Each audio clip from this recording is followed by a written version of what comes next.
முக்குங்க முக்குங்க முக்கி இறக்குங்க வாயில விட்ட ஒரு கிளாஸ் வச்சு கொடுத்துட்டு போகத்தே செஞ்சிருக்கேன்.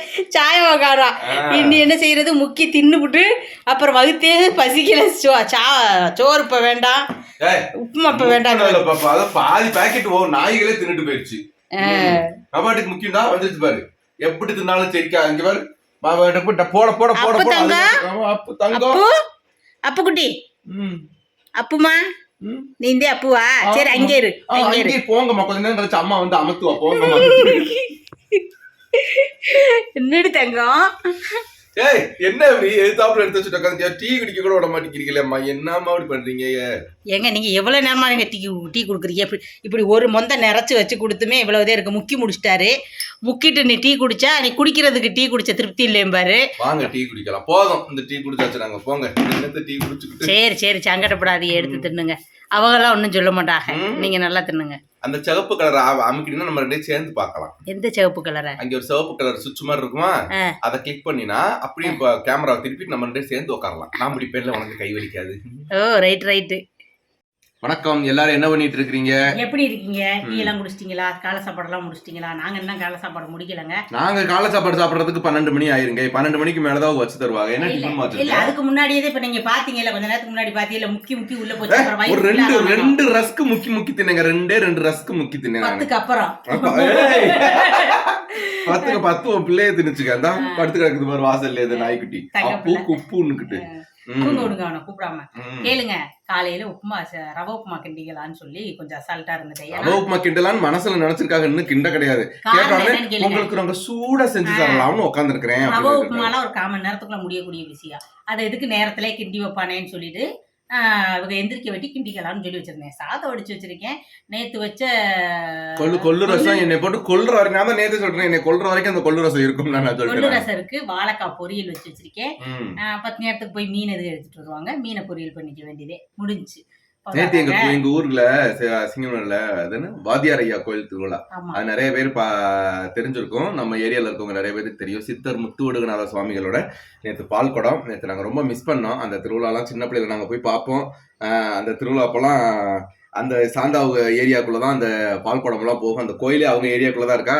லவ் பண்ற காலத்துல அந்த பால் குடத்துல அப்பெல்லாம் நான் போவேன். நான் அதுல அப்போ அவங்க என்ன பண்ணுவாங்கன்னா, அந்த அங்க ஒரு ஐயப்பன் கோயில் இருக்கு. அந்த போகிற வழியில அந்த ஐயப்பன் கோயிலுக்கு அங்கனக்குள்ள மேல நின்று இந்த கல்லு மேல ஏறி நின்று இவங்க அம்மா கீழே நிப்பாங்க. இவங்க கல்லு மேல ஏறி நின்று பாப்பாங்க. நம்ம போனோம்னு வச்சுக்கோங்களேன், நம்மள நல்லா அப்படி பாத்துருவாங்க. பார்த்து முடிச்சுட்டு நம்ம போன நம்மள பாக்காத மாதிரி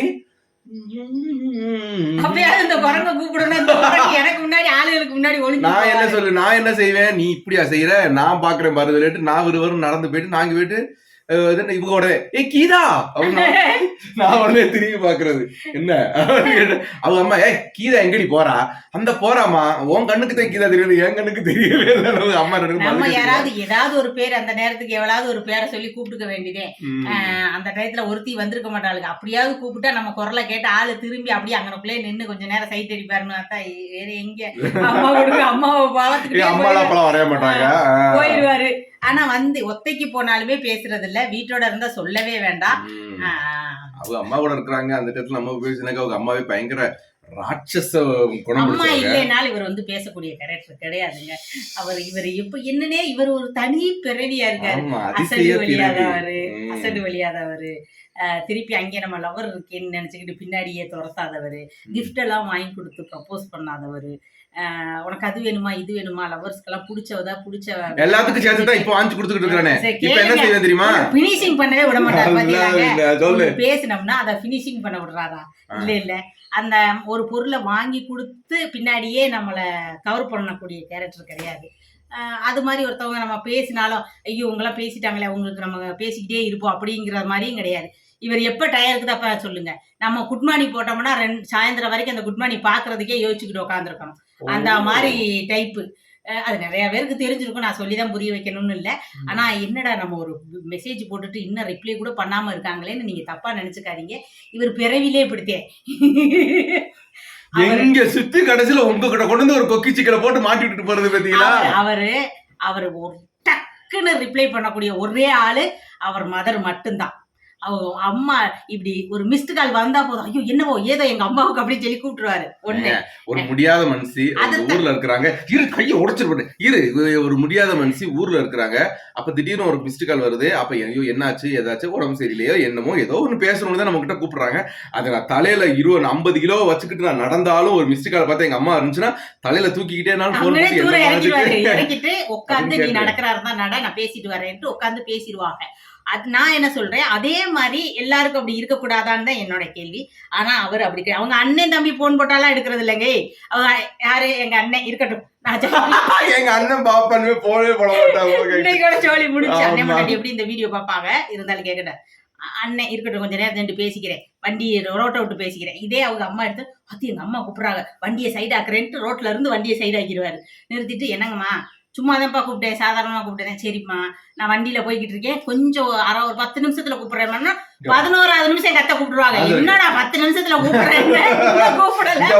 அதெல்லாம் உன் பிள்ளைங்கள் பெருசாகி நீ தனியா இருக்கும்போது நீ போன் போட்டு உன் பிள்ளைங்க எடுக்கல, ஒரு 10 நிமிஷம் கழிச்சு கூப்பிடல அப்படின்னா அப்ப தெரியும் அந்த வருத்தம். அப்பனுக்கு பிறந்ததானே அது இருக்க போகுது, எங்க நான் சொல்லி கொடுக்க என்னை மாதிரியே இருக்கணும், கடைசியில உன்னை பாத்துக்கணும் தான் நான் ஆசைப்படுவேன். கண்டிப்பா என்னை மாதிரி தான் என் பிள்ளைங்க இருக்கணும். சரி என்னை பாக்குறாங்களோ இல்லையா அவங்க அம்மாவை கண்டிப்பா பாக்குறேன். ஏன்னா அவங்க அம்மா ரொம்ப எப்படி சொல்றதுன்னா கஷ்டப்பட்ட ஒருத்தி, அது கடைசி காலத்திலயும் கஷ்டப்படாம இருக்கணும்னு நான் வேண்டிக்குவேன். அதுதான் எனக்கு முக்கியம். பிள்ளைங்க பாத்துக்கணும், என்னை பாக்குறாங்களோ இல்லையோ என் பிள்ளைய வந்து எங்க சாந்தாவை பாத்துக்கணும். அதாவது என் பிள்ளைங்க என்னைய பாக்குறாங்களோ இல்லையோ எனக்கு தெரியாதுங்க. என் முத்து என் கூட இருக்கிற வரைக்கும் என்னை பாத்துப்பாரு நம்பிக்கை இருக்கு.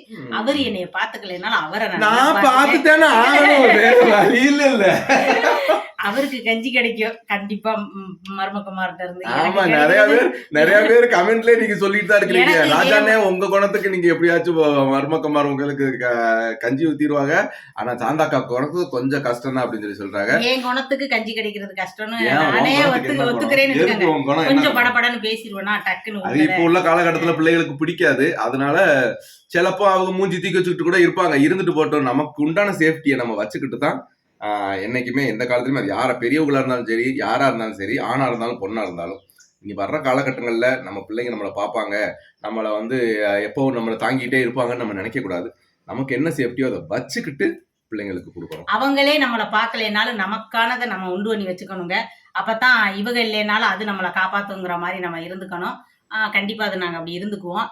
இன்னொன்னு எங்க முத்துவை நான் அவ்வளவு சீக்கிரம் தவிக்க விட்டுற மாட்டேன். அவங்கள்ட்ட போய் என் முத்து கையேந்தி தான் சாப்பிடணும் அப்படிங்கிற ஒரு நிலைமைக்கு நான் வச்சிட மாட்டேன். அது எனக்கு நல்லா கேரண்டியா தெரியுது.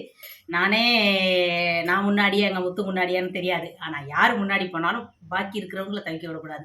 அதான் என்னோட கருத்து. முகம் இந்த இப்படி ஒருத்த முகம் இங்க இருக்கிறனே, என்னைய விட்டுட்டாங்க, இவன் எப்படி முகம் விட்டுணும், இந்த முகம் க்ளோ ஆன ரகசியத்தை நான் சொல்லிடவா? நான் சொல்லிடுவேன்.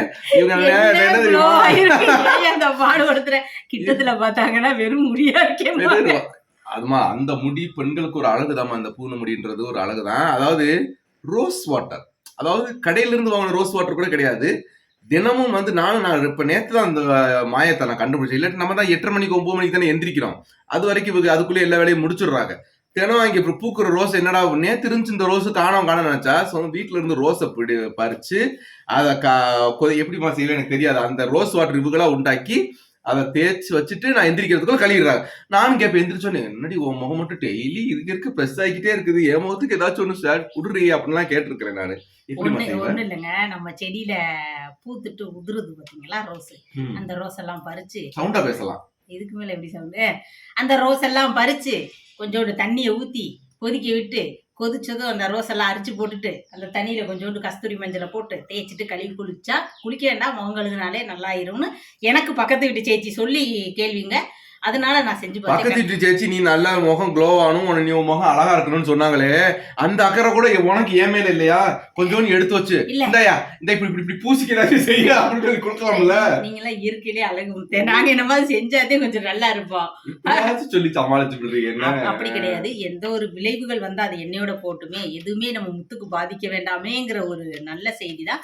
ஆனா பரவாயில்ல, கொஞ்சம் நல்லா இருக்கு. இனி நான் கொடுத்துக்கிறனால தப்பு கிடையாது. எதையுமே நம்ம யூஸ் பண்ணி பார்த்துட்டு தான் அடுத்தவங்களுக்கு கொடுக்கணும். என்னங்க அந்த விதத்துல இது ஓகே தான். உங்க வீட்லயே ரோஸ் செடி இருந்துச்சுன்னா ட்ரை பண்ணுங்க. உதிர்ந்து போக அந்த ரோஸ் இலைய தண்ணியில போட்டு கொதிக்க விட்டு கொஞ்சமா தண்ணி ஊற்றி கொதிக்க விட்டுறீங்க. கொதிச்சு அந்த ரோஸ் இலை இதழ் எல்லாம் ஏமா இருக்க சவுண்ட குறைச்ச மாதிரி குறைச்சிக்கிட்டே இருக்கிற மெதுவா மாறிடும். மாறினக்கப்புறம் இந்த பார்த்தீங்கன்னா இந்த பாருங்க இந்த பக்குவத்துக்கு தண்ணி வந்துடும். இதில் கொஞ்சோண்டு கஸ்தூரி மஞ்சளை போட்டு சும்மா தேய்ச்சி கழுத்தெல்லாம் தேய்ச்சி குளிச்சிங்கன்னா பார்த்தீங்களா, கழுத்தெல்லாம் கொஞ்சம் கலர் வச்சுருச்சுன்னு நினைக்கிறேன். ரொம்ப பக்கத்துல போகாது, தள்ளி நின்று பயந்துட போறாங்க. எடுத்தா உண்மையை தெரிஞ்சு. ஆமா நான் ஓகே சரி. இதுக்காக நான் சொல்றதுக்காகவும் கிடையாது. நாங்க பேசின இடையிலேயே வந்த ஒரு விஷயம் தான். அதேதான் நம்மளை பாக்குறவங்க, நம்ம சப்ஸ்கிரைபர்ல நிறைய பேரு வயசானவங்க இருக்கிறீங்க, அம்மா அப்பா இருக்கிறீங்க, ஹஸ்பண்ட் அண்ட் ஒய்ஃப் இருக்கீங்க, எல்லாரும் இருக்கிறீங்க. இருந்தாலும் நம்மளுடைய காலத்துக்கு அப்புறம் நம்மளுடைய குழந்தைங்களுக்கு சேர்த்து வைக்கிறதெல்லாம் ஓகே தான், நம்ம சேர்த்து தான் வச்சுதான் ஆகணும். அப்படி இருந்தாலும் நம்ம குழந்தைங்களுக்குன்னு நம்ம சேர்த்து வைக்கிறது முக்கியம்தான், நான் இல்லைன்னு சொல்ல கிடையாது. கொஞ்சம் அதாவது அவங்களுக்கு 3/4 எடுத்து வச்சா ஒரு 1/4 கடைசி காலத்துக்கு நம்ம கையில வேணுமேனு கொஞ்சத்தை சேஃப்டி பண்ணி வச்சு. அதாவது அவங்க கையை அப்பவும் நம்ம எதிர்பார்க்க கூடாது. நம்ம மண்ணுக்கு போற வரைக்கும் நம்ம கையில இருப்பு இருக்கிற மாதிரி சேர்த்து வச்சுக்கோங்க. ஆமா, ஏன்னா அப்போ அந்த ஒரு காரணத்துக்காக கூட நம்மள குழந்தைங்க பாத்துக்கலாம், நம்மள தவிக்க விட மாட்டாங்கன்ற ஒரு நம்பிக்கை. அதனாலதான் நான் சொல்றேன். சரிங்க, ஓகே, பாருங்க, பார்த்து பத்திரமா இருங்க. பாய்ங்க.